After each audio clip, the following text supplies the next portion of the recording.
রায়হান একজন সৎ চাকরিজীবী, বেতন কম কিন্তু হালাল উপার্জনে সন্তুষ্ট। তার বাবা ছিলেন একজন ইমাম, সবসময় বলতেন হারাম রিজিকে কখনো বরকত হয় না।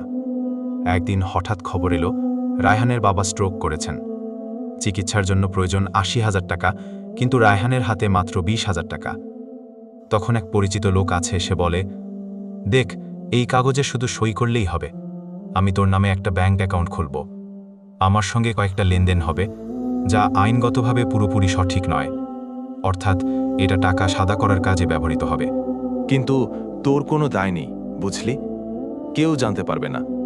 তোর হাতে ২ লাখ টাকা যাবে, যা তুই বাবার চিকিৎসায় কাজে লাগাতে পারবি। রায়হান কাগজটা হাতে নিয়ে অনেকক্ষণ চুপ থাকে। বাবার কথা মনে পড়ে। সে চোখে পানি এনে বলে, আমি বাবাকে হারাতে পারি, কিন্তু নিজের ঈমান হারাতে পারি না। সে কাগজটা ছিঁড়ে ফেলে দেয়।